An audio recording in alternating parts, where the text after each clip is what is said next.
নির্ধারিত সময় নির্বাচন আয়োজনে রাজনৈতিক দলগুলোর সঙ্গে আলোচনা করতে অন্তর্বর্তী সরকারকে আহ্বান জানিয়েছেন বিএনপির মহাসচিব মির্জা ফখরুল ইসলাম আলমগীর। দিন যত যাচ্ছে পরিস্থিতি ততই ঘোলাটে হচ্ছে বলে মনে করছেন বিএনপির মহাসচিব। শনিবার জাতীয় প্রেস ক্লাবে গণতন্ত্র মঞ্চের গণ অভ্যুত্থান নিয়ে এত আলোচনা অনুষ্ঠানে তিনি এ মন্তব্য করেন। অনুষ্ঠানে এনসিপি সদস্য সচিব আক্তার হোসেন বলেন, ফ্যাসিবাদ বিরোধী সকল দলের মধ্যে ঐক্য বজায় রাখতে হবে। আরো জানাচ্ছেন সৈকত সাদিক। ২৪-এর গণঅভ্যুত্থানের বর্ষপূর্তি উপলক্ষে শনিবার জাতীয় প্রেস ক্লাবে আলোচনা সভার আয়োজন করে গণতন্ত্র মঞ্চ। ফ্যাসিবাদ বিরোধী যুগপথ আন্দোলনরত দল ও রাজনৈতিক নেতৃবৃন্দ বক্তব্য রাখেন সভায়। শুধুমাত্র বিএনপি জামাতকে প্রশাসনের বিভিন্ন পদে পুনর্বহাল ছাড়া আর কোনো কার্যকর পরিবর্তন হয় নাই গত 11 মাসে। বিচার এবং সংস্কার এবং নির্বাচন আজকে বাংলাদেশের জাতীয় স্বার্থে পরিণত হয়েছে। এটাই দেশের জনগণের এবং জাতির প্রধান স্বার্থ। অন্তর্বর্তী সরকার 3 থেকে 4 জনে বাদ দিলে যারা সরকারের মধ্যে আছেন গত 16 বছরে এদের অনেকেরই আমাদের আন্দোলন গণতান্ত্রিক আকাঙ্ক্ষার সাথে এদের দূরবর্তী কোনো সম্পর্ক এদের ছিল না।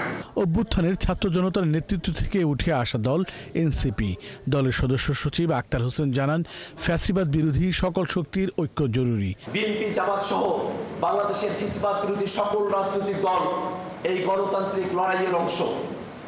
আমরা মনে করি 24-এর অভ্যুত্থানকে একক কোনো দলের কাছে বন্দী না রেখে ফ্যাসিবাদ বিরোধী সকল পক্ষ সকলের মধ্যে সমভাবে ধারণ করে আমরা আমাদের লক্ষ্যকে অর্জন করতে সামনের দিকে অগ্রসর হতে পারবো। আলোচনা সভায় প্রধান অতিথি হিসেবে বক্তব্য দেন বিএনপি মহাসচিব মির্জা ফখরুল ইসলাম আলমগীর। তিনি জানান, ফ্যাসিস্ট শক্তি দিন দিন শক্তিশালী হচ্ছে। আমার কাছে মনে হয়েছে যে ফ্যাসিস্ট শক্তি যাকে আমরা বিচারিত করতে সক্ষম হচ্ছিলাম তারা ভেতরে ভেতরে আবার সংগঠিত হচ্ছে এবং ক্ষমতা ফিরে পাওয়ার চক্রান্তে লিপ্ত হয়েছে। আমি খুব সংক্ষেপে যে কথা বলতে চাই যে সুযোগ আমাদের সামনে এসেছে, এই সুযোগকে যদি আমরা হারিয়ে ফেলি তাহলে বাংলাদেশ আরো বহু বছর পিছিয়ে যাবে। চলমান রাজনৈতিক পরিস্থিতি বিবেচনা নিয়ে নির্বাচনের দিনক্ষণ ঠিক করতে সরকারকে দলগুলোর সাথে সংলাপের আহ্বান জানান মির্জা ফখরুল। সংস্কার তো আমরাই করেছি, সবাই মিলে সংস্কার তো আমরাই দিয়েছি, সুতরাং প্রশ্ন উঠতে পারে না।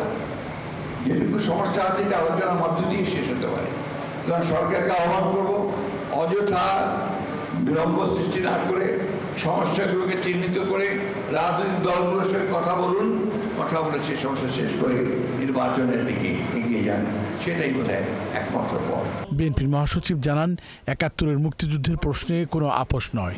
1971 হচ্ছে আমাদের কিন্তু মূল কথা, স্বাধীনতা যুদ্ধ আমাদের মূল কথা, ওইখানে আমাদের কোনো কম্প্রোমাইজ নাই। সৈকত সাদিক, ৭১, ঢাকা।